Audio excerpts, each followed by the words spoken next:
আজকের আলোচনাটা মানে একটু অন্যরকম। বলুন।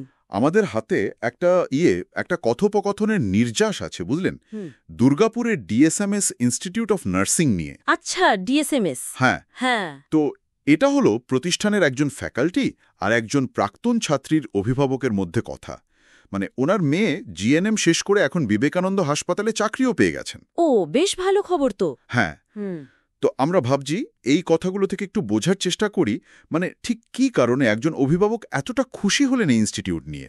ইন্টারেস্টিং, কারণ অভিভাবকের দৃষ্টিভঙ্গিটা তো খুব গুরুত্বপূর্ণ, তাই না? একদম। কারণ দেখুন, এখানে শুধু পড়াশোনার কথা নয়, সার্বিক বিকাশ, মেন্টাল সাপোর্ট, আবার কাজের সুযোগ, সব মিলিয়ে অনেক কিছু উঠে এসছে। তো চলুন দেখি এর ভেতরে কি আছে। নিশ্চয়ই। প্রথম যে ব্যাপারটা খুব চোখে পড়ল অভিভাবকের কথায়, ওনার মেয়ের কাছে নাকি প্রতিষ্ঠানটা ছিল সেকেন্ড হোমের মতো। সেকেন্ড হোম, বাহ।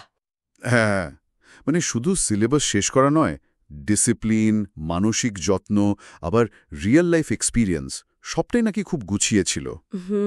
আর প্রিন্সিপাল, ফ্যাকাল্টিদের কথা যা বলেছেন, যে তারা নাকি একেবারে নিজের সন্তানের মতো দেখতেন, সবসময় অ্যাভেলেবল ছিলেন। এটা কি খুব কমন ব্যাপার মানে আজকালকার দিনে? দেখুন, নার্সিংয়ের মতো একটা পেশা যেখানে আসলে সহানুভূতি আর টেকনিক্যাল স্কিল দুটোই সমান জরুরি, সেখানে এইরকম একটা অ্যাটমসফিয়ার কিন্তু ভিদ করে দেয়। শুধু বইয়ের সিলেবাস শেষ করলে তো হয় না, মনের জোরটাও তো লাগে, তাই না? ঠিক। যখন শিক্ষকরা মানে ফ্যাকাল্টিরা এতটা পার্সোনালি ইনভলভড হন, তখন ছাত্রছাত্রীদের মধ্যে একটা অন্যরকম কনফিডেন্স তৈরি হয়। ঠিক বলেছেন। আর সেটাই তো পরে প্রফেশনাল লাইফে সবচেয়ে বেশি কাজে লাগে। এই অভিভাবকের কথাই তো সেটাই মনে হচ্ছে। একদম। আরেকটা জিনিস খুব জোর দিয়ে বলেছেন উনি, ক্লিনিক্যাল ট্রেনিং। ওহ, সেটা তো নার্সিংয়ে খুব ইম্পর্ট্যান্ট। হ্যাঁ, পশ্চিমবঙ্গ আর ঝাড়খণ্ডের বেশ কয়েকটা টপ হাসপাতালে, যেমন ধরুন Vivekananda, health world, Bengal faith, Ashrafi হাসপাতাল, ক্যামরি, ড্রিমল্যান্ড, এরকম অনেক জায়গায় প্র্যাকটিক্যাল ট্রেনিংয়ের ব্যবস্থা।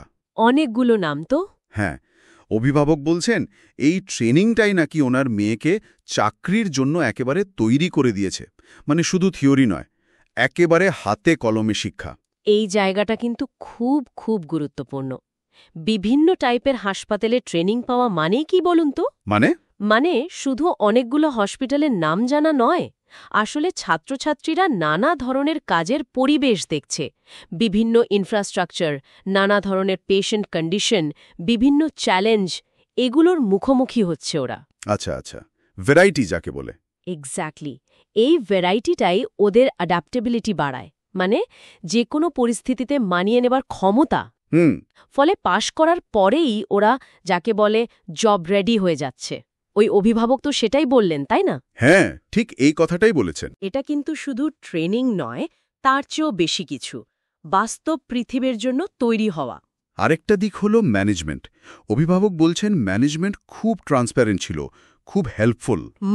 আর ছাত্রছাত্রীদের প্রতি তাদের যে কেয়ার, বিশেষ করে ওই প্যান্ডেমিকের সময়, সেটা নাকি অভিভাবক হিসেবে তাকে খুব আশ্বাস মানে ভরসা দিয়েছে।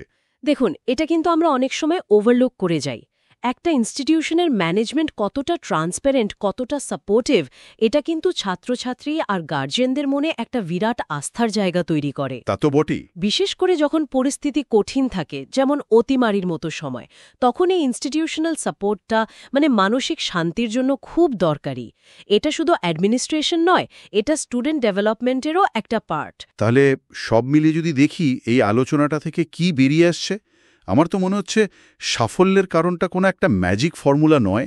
না, তা নয়। বরং কয়েকটা জিনিসের একটা সুন্দর ব্লেন্ডিং। একদিকে যেমন খুব প্র্যাকটিক্যাল, ডাইভার্স ক্লিনিক্যাল ট্রেনিং, তেমনই আবার একটা খুব হিউম্যান টাচ, একটা কেয়ারিং পরিবেশ যেখানে ভরসা পাওয়া যায়। এই দুটো মিলেই বোধহয় ভালো নার্স তৈরি হচ্ছে, আর অভিভাবকরাও ভরসা পাচ্ছেন। কি বলেন? একদম তাই, আমারও তাই মনে হচ্ছে। আর এই কেস স্টাডিটা, মানে এই নির্দিষ্ট উদাহরণটা একটা বড় প্রশ্ন তুলে দেয় কিন্তু। কিরকম?